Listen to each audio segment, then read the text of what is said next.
Hello. I hope all is progressing well. Welcome to I Don't Know, We Can Talk About It. My name is Kevin Dufresne.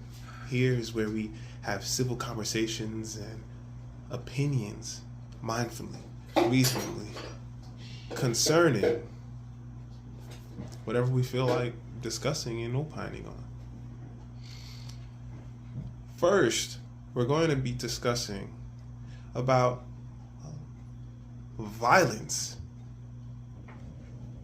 while dating at younger ages.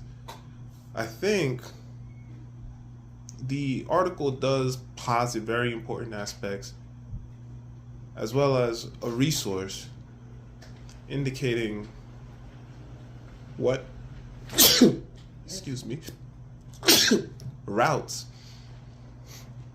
to take, especially when in a professional academic setting concerning violence and dating. With the resource available in the link, feel free to take time to review what parameters are officially set. Otherwise, I want to discuss how important the home is in regard to dating. The perception of dating and what is to happen when a person is dating. Now,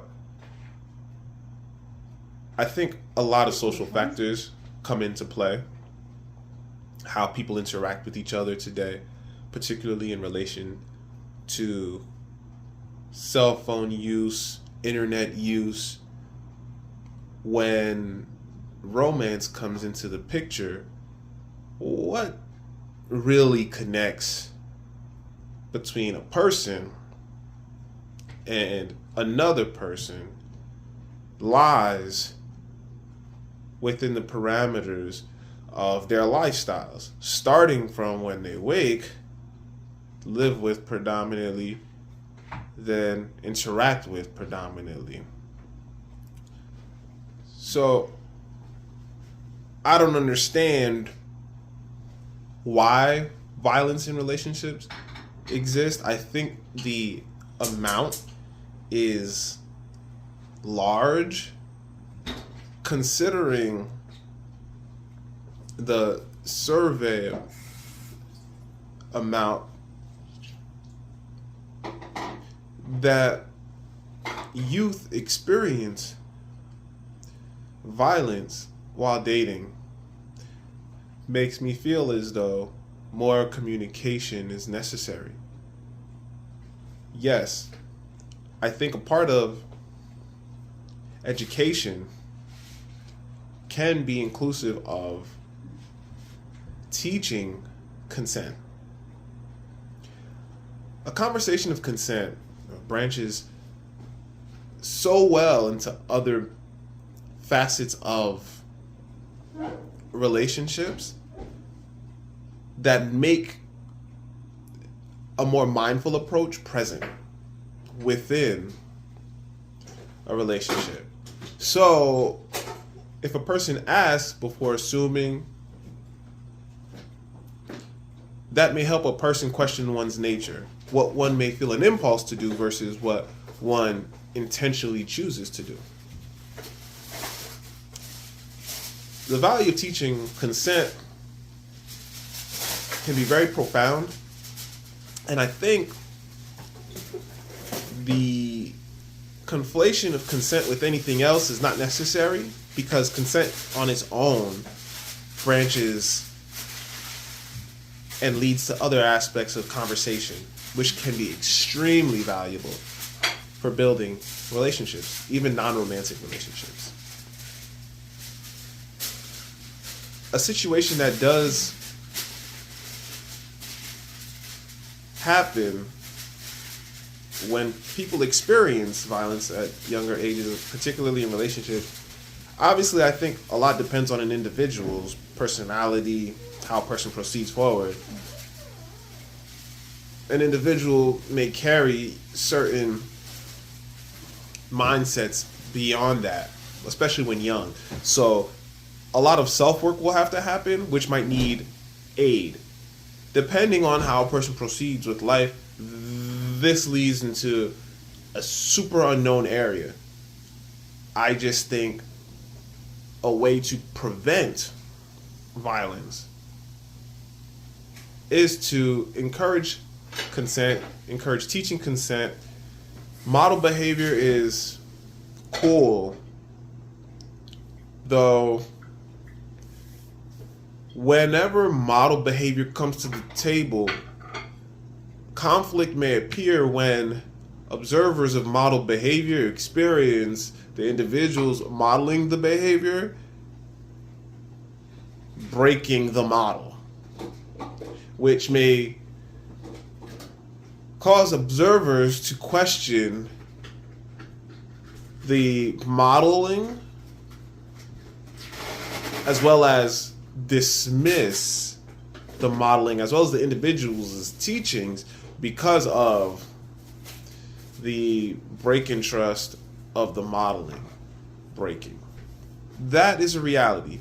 Hence the reason why I say teaching consent on its own can be very beneficial in myriad ways.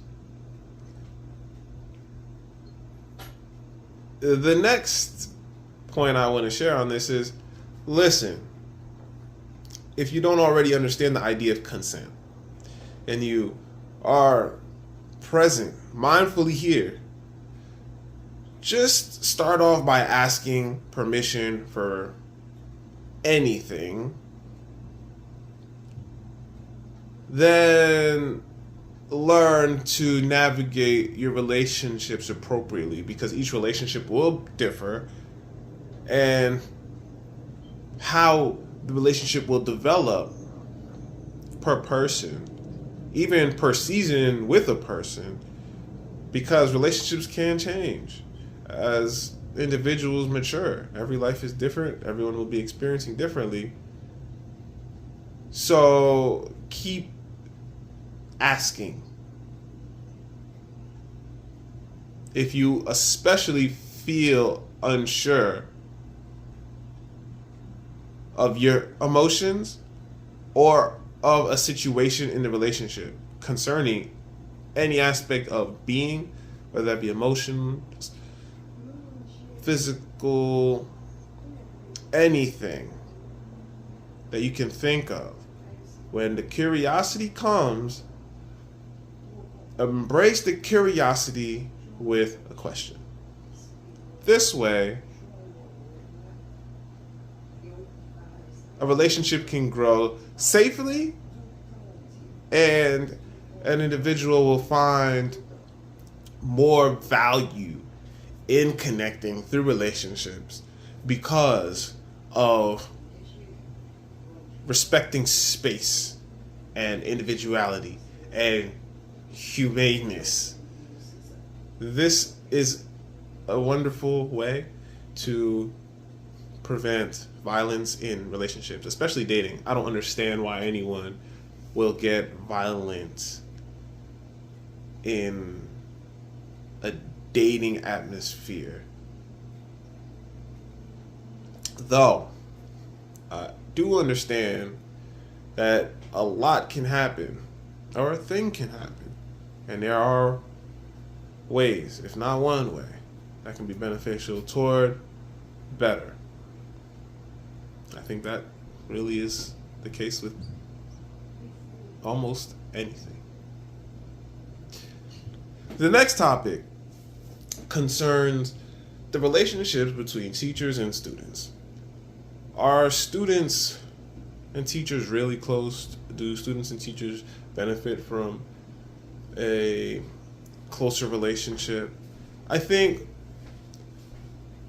to each one's own concerning relationships and respect when it comes to academia, teachers and students particularly, because every teacher is going to vibe differently with every student. Some teachers are better at navigating classrooms, students as a whole, creating professional boundaries as well as learning boundaries to ensure the students are successful, because no one knows what's going to happen to a teacher. Some students, honestly, have the capacity to build wonderful relationships and love to continue building the relationships, though moving forward is what creates a balance / imbalance depending on the individual. And the individual may be wonderful moving forward, not have to touch base ever. There might be some postpartum that a person might feel because of a separation. There are social, emotional boundaries that need adhering to, especially when individuals spend so much time together in such an educational, intimate setting. Of course, we know these type of relationships can branch away from the professional aspect because of how close to material individuals are working, and just how close the proximity and just aspects of lifestyles that are connecting across what might not be normal for individuals. So the normal happenings in the school create an entirely different spectrum of being. So I think the article's positing data showing the variances of connectivity between teachers and students. There are a lot of individuals that participate in the surveys, and I think creating set boundaries is awesome, and ensuring that students understand how to navigate beyond the classroom, beyond the particular grade, having the standard set is really important, especially because a lot of work can be political. When I say work, I'm talking specifically about the job. So when a teacher comes in, a teacher's obviously not always going to be thinking, oh, students, here's what we need to get done. Here's what's going to happen with your next year. Here's why we need to get this done. Not all teachers are like that for a lot of different reasons, whether that be bureaucratic, political, economical, social, health wise. Individuals will have reasons. So when an individual shows up, and when I'm talking to an individual, teacher or student, parameters need to be clear for all parties, especially in an academic setting. That's the way I feel about it, because when a student starts the year and finishes the year, there are going to be, thank you, there are going to be a lot of questions that need answering. Not simply for the students' immediate time in the class and these special moments, oh yeah, what's going on, these good times, because those times are going to last for only so long before the next year comes. Same with the teacher. A teacher might have great relationships, then like I say, the next year is coming and the teacher's like, whoa, what's the true takeaway for the teacher? Is the teacher going to be a better teacher the next year? Or is the teacher going to be trying to engage in a similar way and feel some type of way if the next year comes about and it's not the same? The reality is teachers are like life coaches in the classroom at times, if not just subject coaches. And every classroom is like a different team. And these are what teachers and students have to understand. As cool as the academic settings can be, as fun as the academic settings can be, as freeing, as wonderful, because it's a middle ground where a lot of fun things can happen, preparation for what is to come next is very important.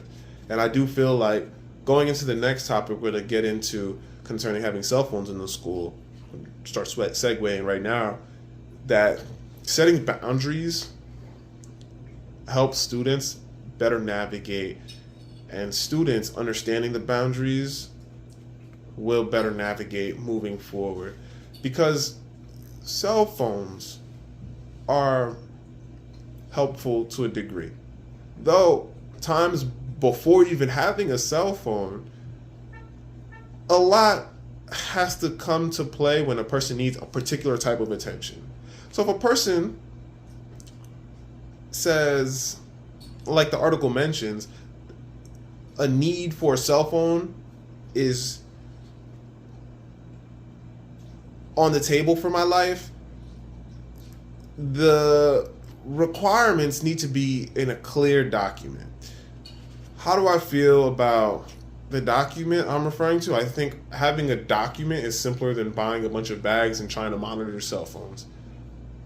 I do think there can be a storage method for the cell phones, though I think if in the summer when parents have to fill out forms for students, just like a health form, a student might need an inhaler.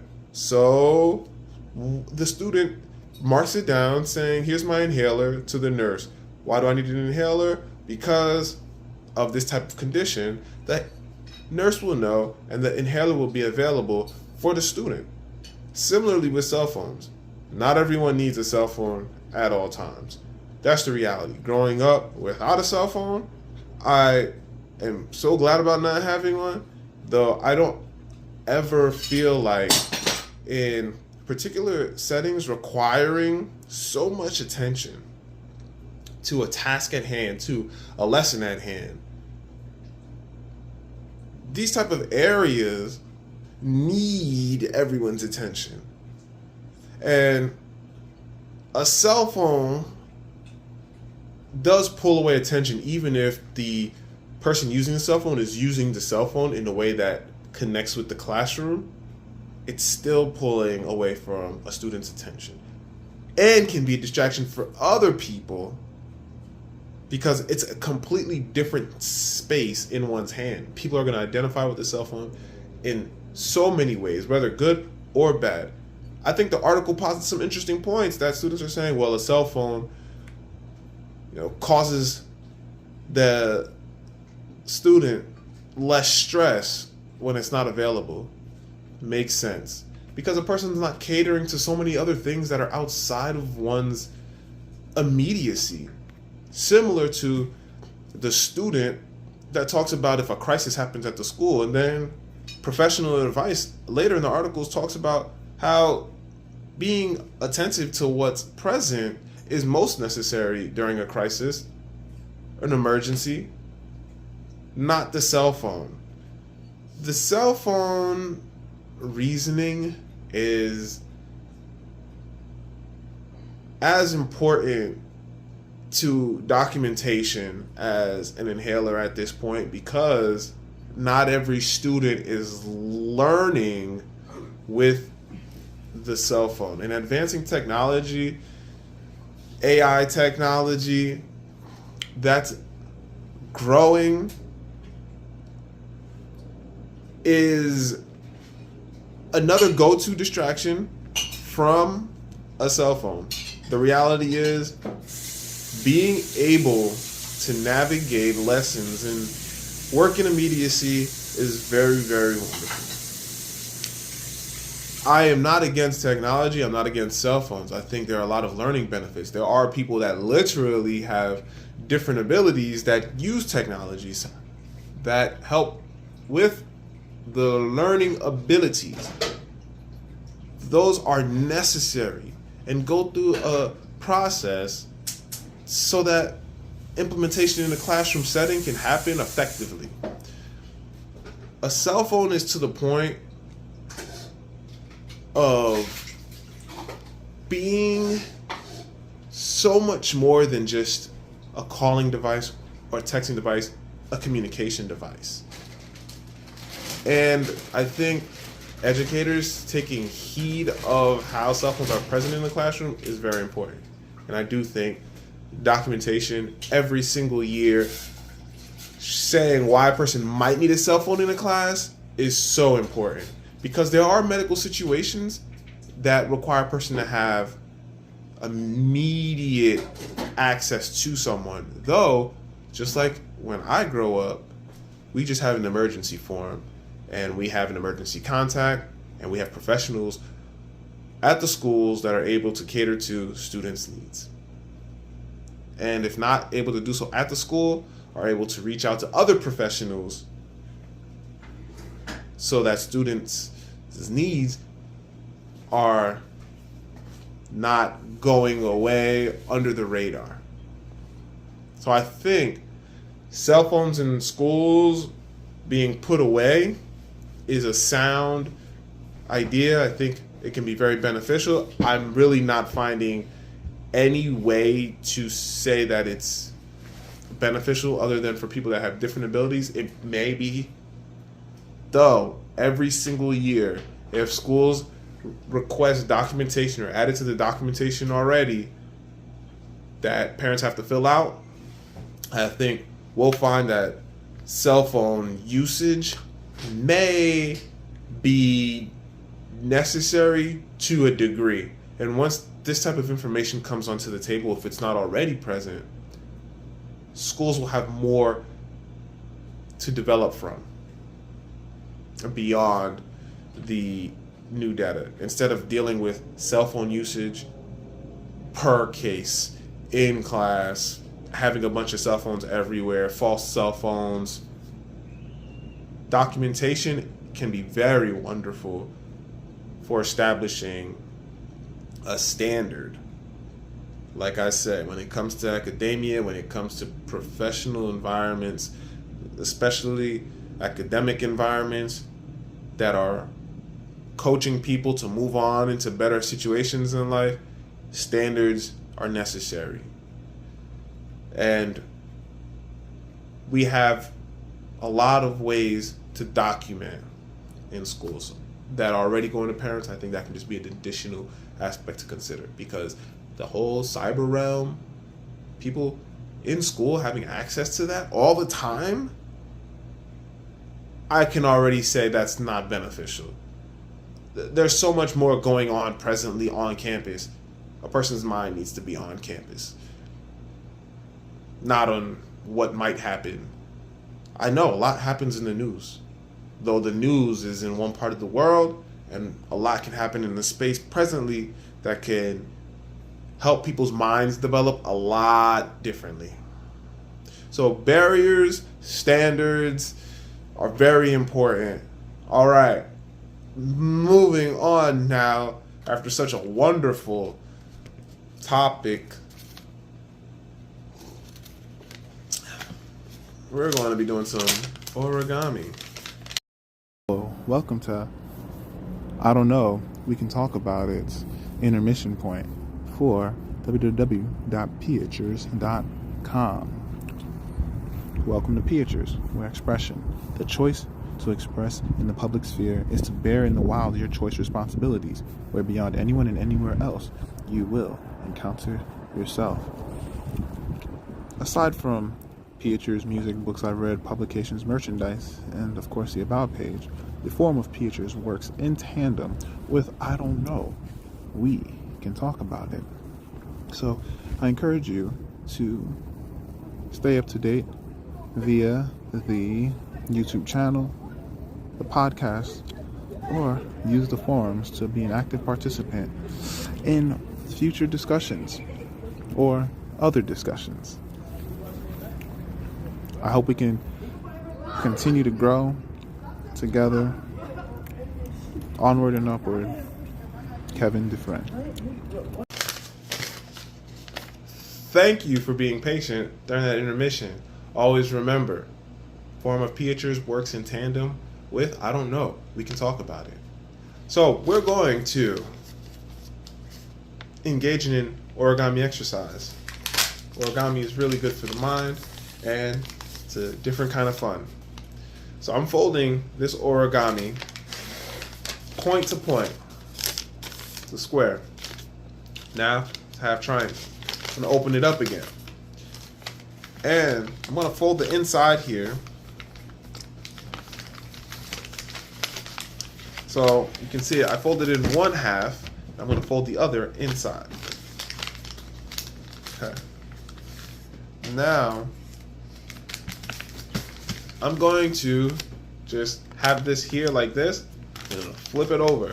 So if you fold it up and it's like this, just turn it upside down. The next step is to actually fold the triangle to the point. So you fold the point just to the bottom of the fold. Okay? So you'll have this portion here. Next is bring in the edges to meet. So you have these corner edges here. They're going to meet in the center. Okay, so right here it meets. And right here it meets. Okay. Now we have these folds. So next step is we're gonna fold the origami up. So we just fold it so we're gonna get halfway. That's it. We just fold it at its halfway point, and now we have another line here. Okay? The next step is to fold it about halfway down. So we take this portion here and we're gonna just fold it like halfway down here. Okay? So the next step is we're gonna fold in these corners. So we have these corners here. We're just gonna fold them in. Okay. So take this one. Let's see, I'll show you. Okay. So we're gonna fold them in, and so as you can see, we fold these corners in, and then we open them up. This is where it gets a little tricky. This is where you get the point. The point where you get that pointy portion of the arrow is when you open it here. You see? So I just open this up so I can now get my pointy portion of the arrow. So next thing again, I'm gonna just take this, and you see it up close here. Take it, you see that? Boom, see that flap? See that flap? I'm just gonna take this flap and then I'm gonna open it. I'm gonna press it down. Okay. Boom. And so now these points have to meet in the middle as best as they can, I want to say, because they're gonna have they just have different fold areas. Like this triangle one is way bigger on this side than this one, and I folded it in. I just folded it in though, and that's just what happened. This fold was just bigger. So there it is. Okay, there we go. Yeah, it's still bigger. But yeah, that's what happens. All right. And now, when we look at our origami, see, we got our origami piece here. We have our folds in, and then voila, that's the inside, all folded up. Though, if you want to point at someone, you can just go bam, bam, bam, bam, and that's the arrow. And if it's not so colorful, if it's just or if you have a permanent marker, but if you are using a surface where you can just write something on it, you can, write something on it, say, I'm with someone intelligent, and then just stick it right here with some tape on your shirt. So that's pretty fun. All right, that's awesome. I think that origami is very wonderful to do. It's a very good practice. Now, recently I watched 3 films. Yes, 3 films. The first film I want to talk about is, well, the book club film. Yes, a new book club film. I like the film. I think the film is worth watching in theaters. The film does encourage reading, of course, highlights the different stories the book club experiences together, especially through the pandemic. So a reality comes to the table initially. Then these women, these 4 women, have very different lives and journeying through life together on a vacation.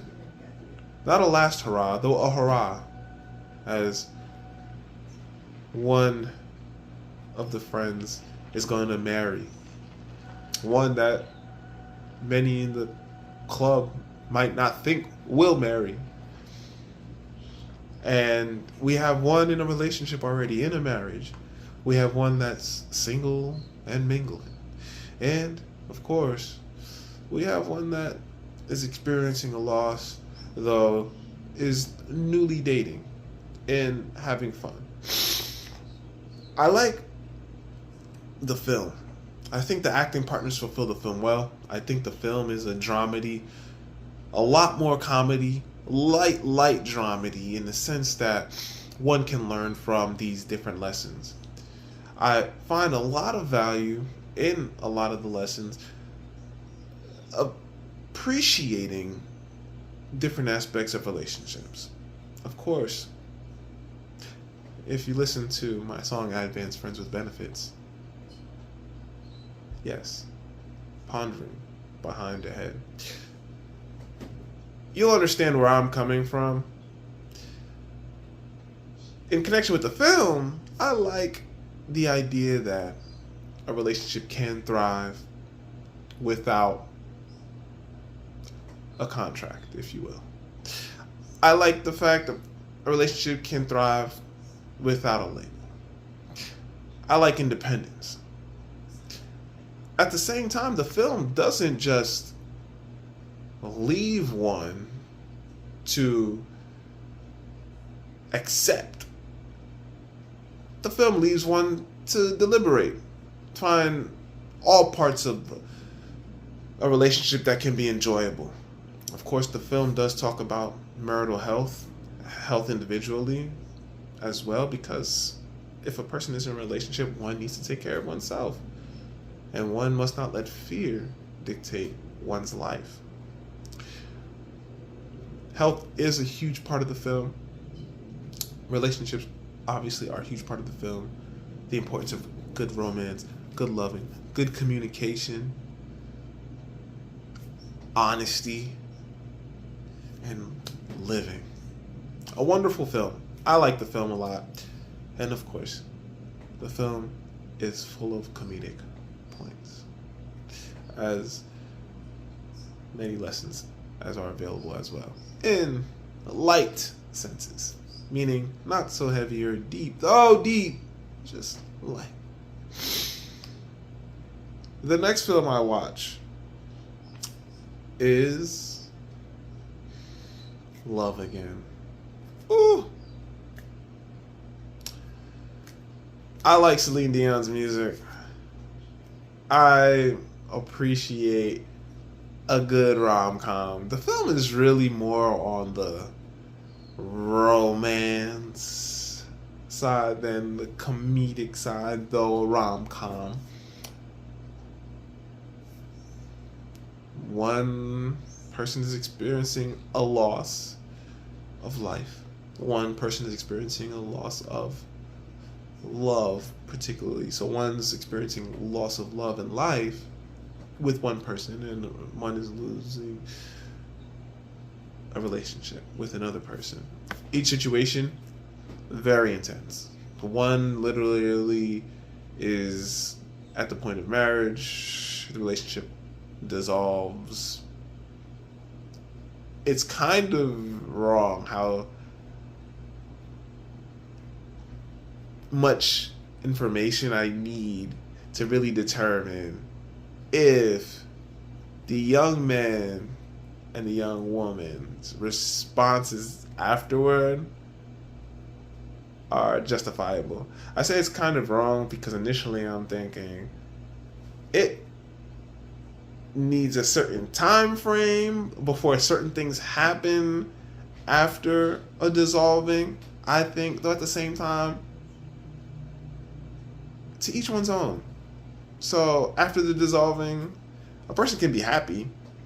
Duh. Though I think the way the film posits certain parts of the one's relationship after they're dissolving is kind of comical, but at the same time kind of like, wow, life.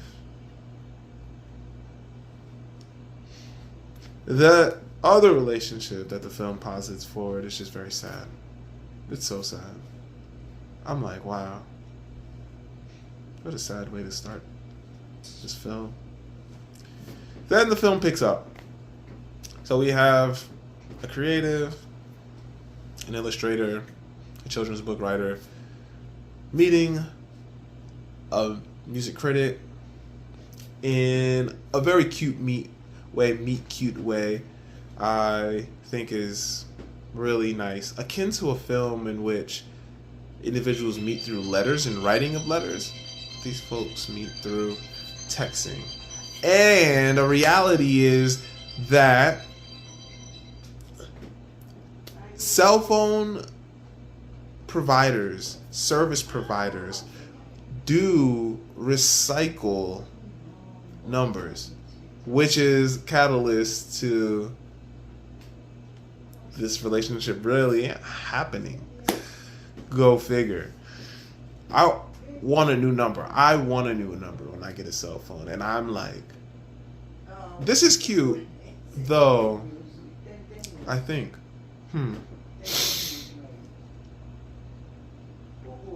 the chances and the problems of having a cell phone that is not new. Anyway, I like the film. I think the acting partners fulfill the film well. It's a steady film. The film doesn't have too many explosive moments. The lighting is really good. Really standout lighting. The film just balances well from beginning to end. And Celine Dion singing in the film, she's in it. I hope all is progressing well with her. I understand she's going through a medical situation, which I actually learned about the day of preparing. I don't know. We can talk about it.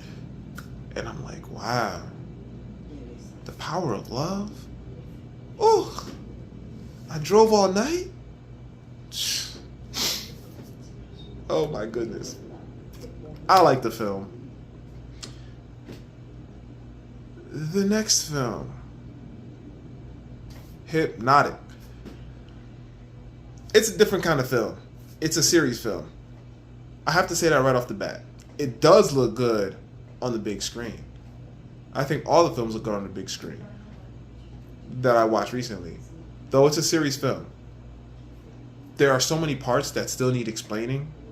There's definitely going to be a Hypnotic 2. If not,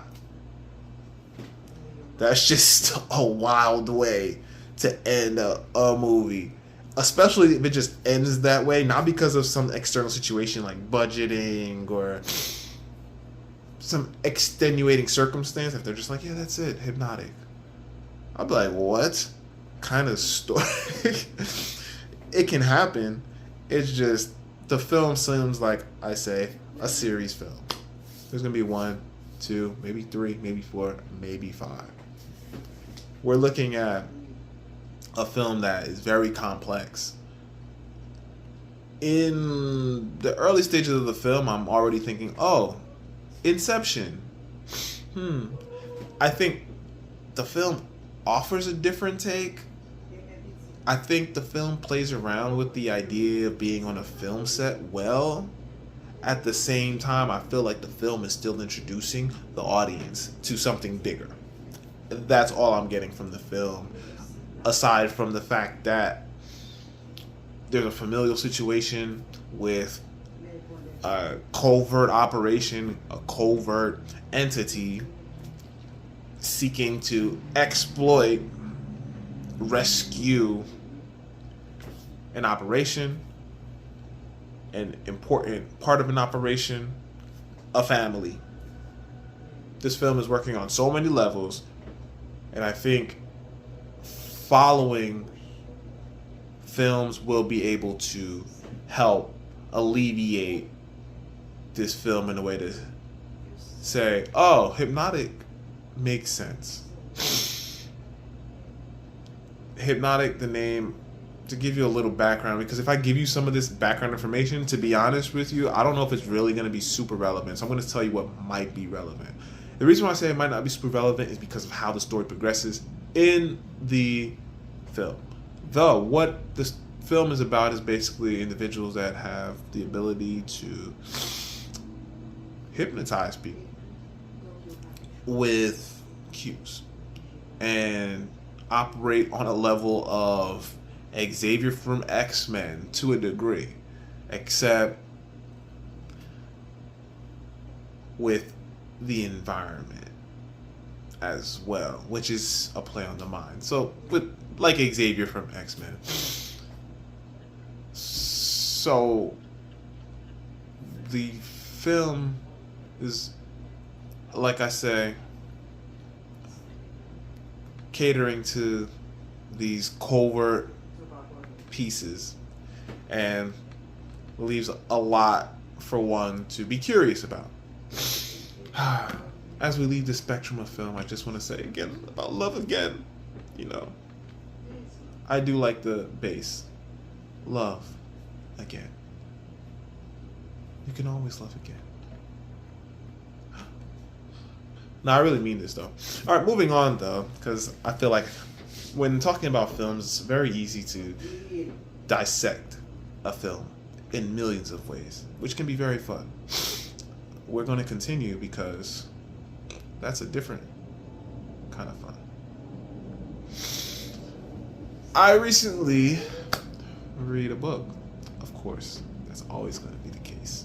Thank God and myself for choosing to do so. Elitist. I leave book reviews on my website, phers.com. And on this card here, basically, are a few names of poems from the selected poems of Odysseus, Elitist. The reason why I mention these few poems is because the selected poems have excerpts and poems from a lot of Elitist's complete works. These are a few that I'm just going to mention here, though the list is longer in the book review. And I like these poems, these prose poems. Heroic and Elegiac Song for the Lost Second Lieutenant of the Albanian Campaign. Excerpt from the Axion Esti. The Genesis. The Passions. First reading. The March Toward the Front. Second reading. The Mule Drivers. So the poems I just mentioned are excerpts from the Axion Esti. And the first one I mentioned, Heroic and Elegiac Song for the Lost Second Lieutenant of the Albanian Campaign, is separate. I like these particularly because I do appreciate the soldier's journey. If you're familiar with the Tim O'Brien text, the things they carry, possibly the things we carry. So much resonation happening there. Though, within Tim O'Brien's text, I find so much value in the soldier's journey.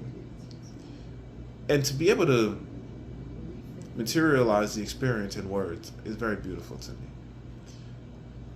The life of a soldier can vary so much.